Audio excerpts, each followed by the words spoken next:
فأنا ناصح لإخواني بالصدع بالحق تبيض وجوههم. السكوت في مسألة الحزبية يضرها، فاصدع بما تؤمر وأعرض عن المشركين. سلامي على دماج ورجالها والشيخ يحيى ودار العلم يا سعد بانيها. Bismillahirrahmanirrahim. Alhamdulillahi rabbil alamin. Ashhadu an la ilaha illallah wahdahu la syarikalah wa ashhadu anna Muhammadan abduhu wa rasuluh. Allahumma shalli ala Muhammadin abdika wa rasulik wa ala alihi wa ashabihi ajma'in, amma ba'd. Kita lanjutkan tafsir dari Imam As-Sa'di rahimahullah, masuk ke pembahasan ayat 156 dari Al-Baqarah tentang firman Allah Ta'ala, alladzina idza asabathum musibah. Mereka adalah orang-orang yang apabila musibah menimpa mereka, suatu musibah menimpa mereka. Ini nakirah, musibah fi siyaqi syarat, idza harfu ismu syartin ghairu jazim, berarti ini bersifat umum, musibah apapun. Kata beliau, yaitu segala sesuatu yang menyakiti hati atau badan atau dua-duanya. Ya, segala jenis musibah masuk di sini. Besar kecil juga masuk di sini. Yang telah disebutkan terdahulu. Mungkin apa terkait dengan kelaparan, ketakutan, kekurangan harta benda, kekurangan jiwa, kekurangan buah-buahan dan seterusnya. Qalu inna lillah, mereka mengatakan sesungguhnya kami adalah milik Allah, yaitu kami adalah orang-orang yang dikuasai oleh Allah, yang diatur, ditadbir di bawah urusan Allah dan pengendalian atau pengelolaan Allah. Maka kami tidak memiliki hak sedikit pun untuk pada diri kami sendiri dan harta benda kami. Akhirnya kembali ke seperti kalimat yang lain, laisa lana minal amri syai'. Cuma di sini tidak ada amrnya ya. Laisa lana min anfusina wa amwalina syai'. Kami tidak punya hak apapun dari jiwa dan harta benda kami. Makanya termasuk dosa besar adalah melakukan bunuh diri, karena badan dan jiwa kita milik Allah. Tak boleh tahu-tahu kita membunuh diri sendiri. Allah Ta'ala berfirman, wala taqtulu anfusakum innallaha kana bikum rahima. Kalian jangan membunuh diri kalian sendiri, sesungguhnya Allah sangat sayang pada kalian. Tapi apa, kita mohon tambahan rezeki, mohon diselamatkan dari berbagai mara bahaya dan seterusnya. Dia yang mengatur kita.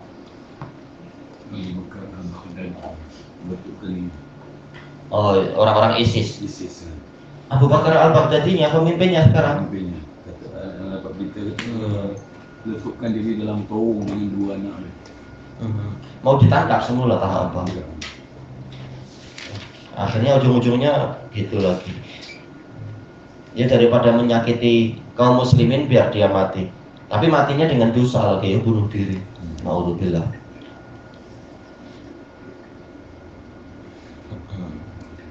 Biar kita selamat dari fitnah dia, fitnah orang-orang IS itu. Mereka yang berbuat, kita yang kena titahnya juga.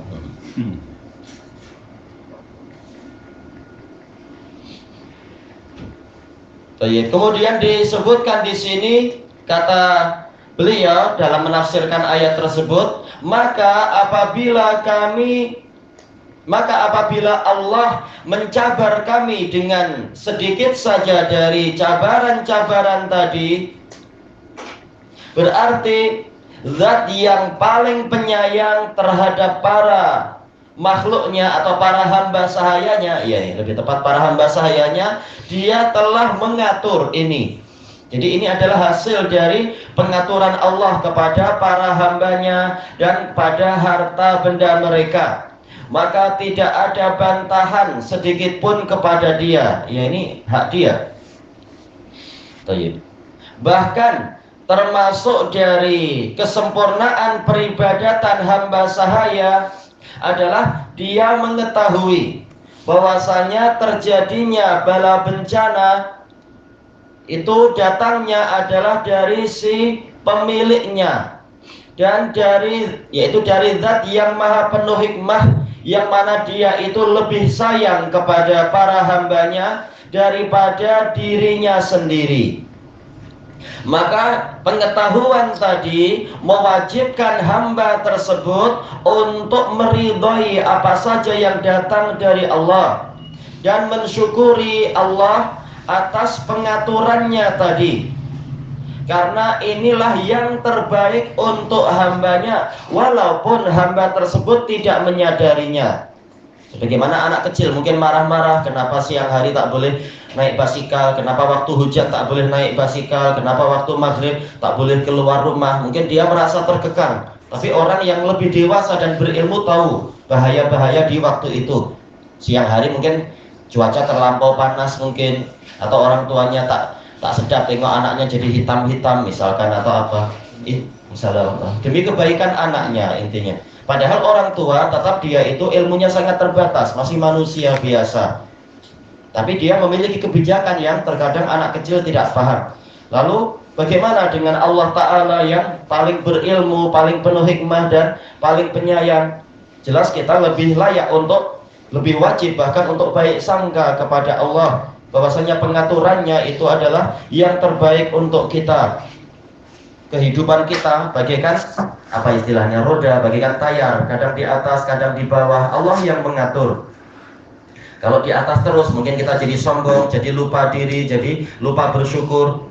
Kalau di bawah terus juga mungkin akan patah hati. Maka Allah yaitu apa, jadikan terus berpusing, kadang di atas, kadang di bawah, sehingga ketika di atas dia bersyukur, ketika di bawah dia bersabar, dan seterusnya. Semuanya ada hikmahnya dan ada tujuannya.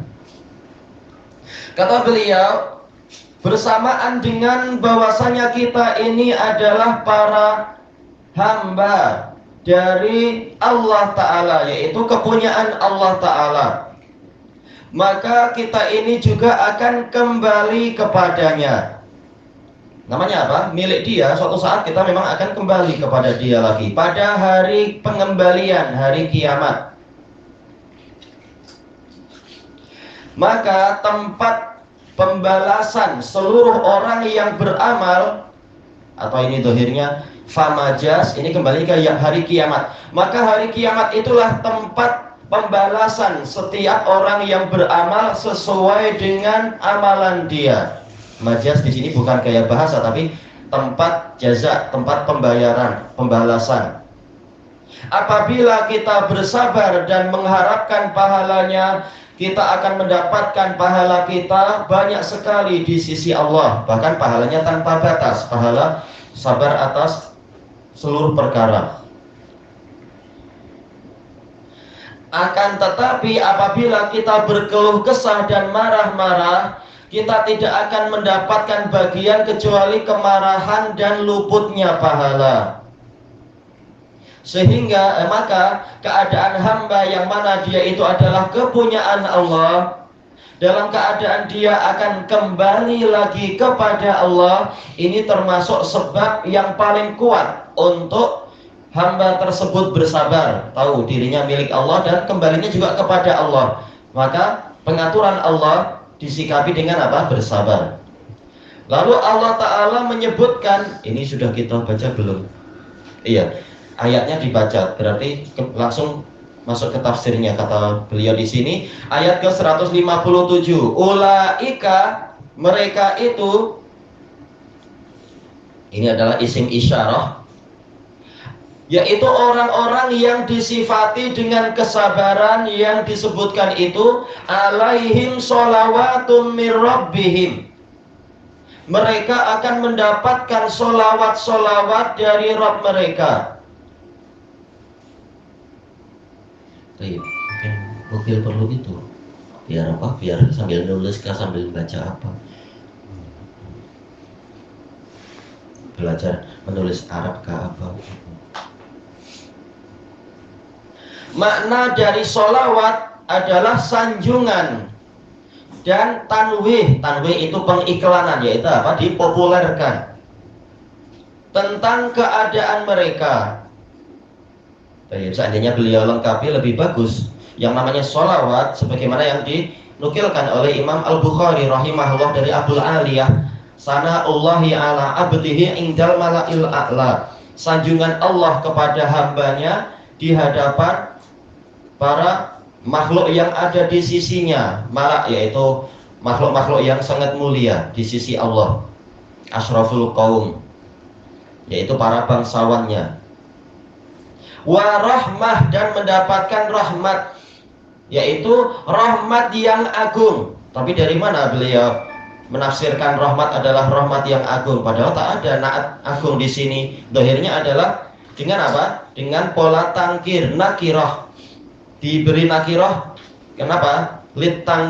At-tangkir lit ta'zim, menunjukkan besarnya rahmat yang didapatkan. Makanya beliau berikan tafsir apa? Ini rahmat yang disifati dengan azamah.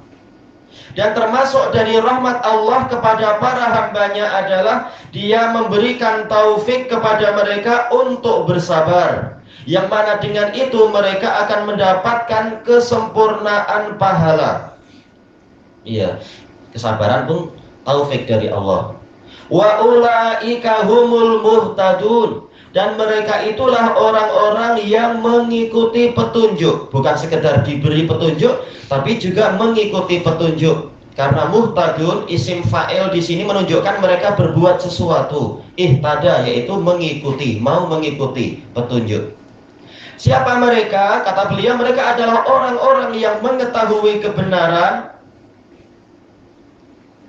Dan kebenaran di sini yang dimaksudkan dalam pembahasan ini adalah pengetahuan mereka bahwasanya mereka adalah milik Allah, dan bahwasanya mereka hanya kepadanya lah akan kembali. Dan mereka mengamalkan pengetahuan tadi, setelah tahu kebenaran lalu mengamalkan. Dan amalannya di sini adalah kesabaran mereka untuk Allah. Wali rabbika fasbir, dan untuk Rabbmu hendaknya engkau bersabar. Dan ayat ini menunjukkan bahwasanya barang siapa tidak bersabar, maka dia akan mendapatkan kebalikan dari apa yang didapatkan, diperolehi orang-orang yang tadi. Makruf bahwasanya pembahasan di dalam Al-Quran itu banyak mafhum mukhalafahnya kalau syarat-syaratnya terpenuhi. Dan kita tahu di sini ayat-ayat ini polanya adalah dengan apa? Sighatus syarat. Alladzina idza, apabila, dan seterusnya. Sementara Imam Asy-Syinkiti di dalam Adwaul Bayan mengatakan sighatus syarat laha mafhumul mukhalafah. Pola syarat itu memiliki pemahaman terbalik. Berarti kalau orang-orang tadi, yaitu orang-orang yang apabila tertimpa musibah mereka mengucapkan innalillah dan seterusnya, yaitu orang-orang yang bersabar, berarti yang tidak bersabar mereka justru mendapatkan kebalikannya, tidak mendapatkan rahmat, tidak mendapatkan hidayah, dan juga tidak mendapatkan sholawat. Inilah makna ucapan beliau, mereka akan mendapatkan kebalikan dari apa yang diperolehi orang-orang yang pertama.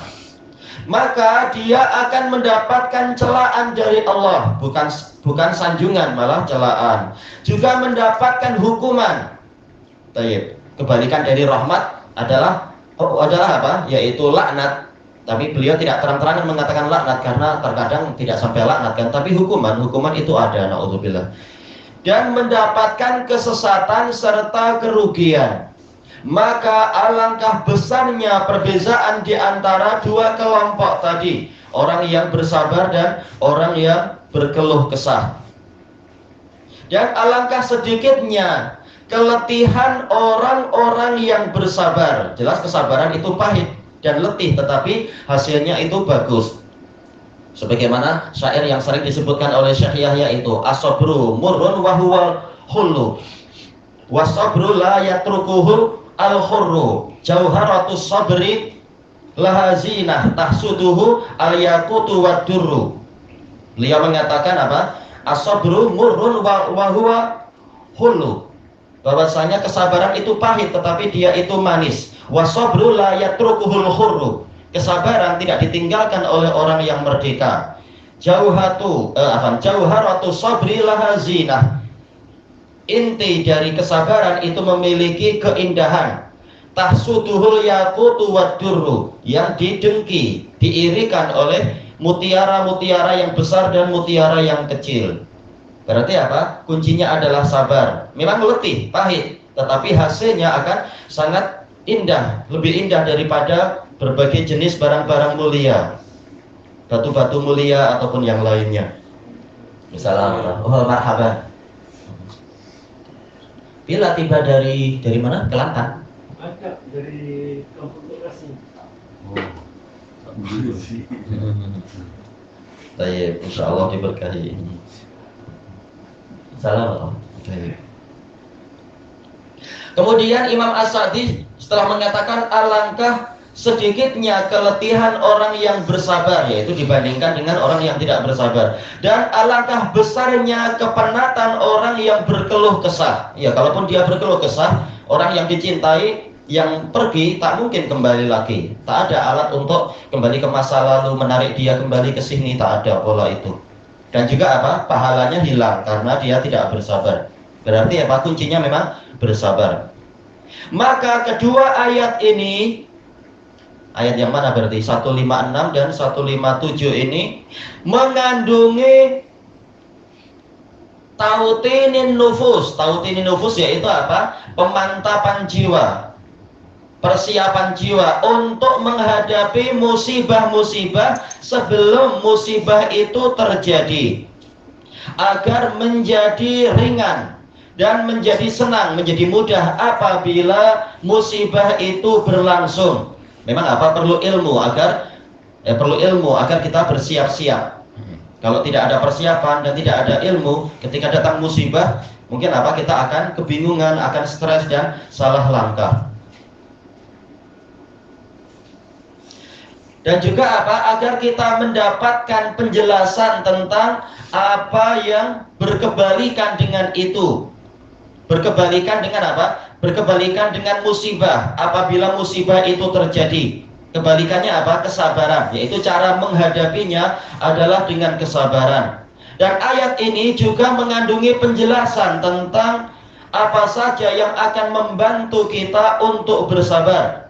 Juga mengandungi apa yang akan didapatkan oleh orang-orang yang bersabar, yaitu berupa pahala, pahala yang tanpa batas bahkan. Dan diketahuilah, dengan kita memahami kandungan ayat ini, berarti sebaliknya kita akan mengetahui keadaan orang yang tidak bersabar, yaitu apa? Mendapatkan kebalikan dari keadaan orang yang bersabar. Dan juga ayat ini mengandungi bahwasanya ujian dan cabaran itu adalah tradisi Allah pada umat yang telah lampau. Dan engkau tidak akan mendapatkan perubahan dari tradisi Allah. Ya, ujian akan selalu ada, sejak pertama sampai akhir, sejak awal penciptaan manusia sampai kembalinya mereka nanti ke hari kiamat. Ujian akan selalu ada. Baik. Kemudian dan di dalamnya ada penjelasan tentang berbagai jenis musibah, yaitu pada ayat yang ke 155 itu ya. Tayyib ilahuna wallahu a'lam.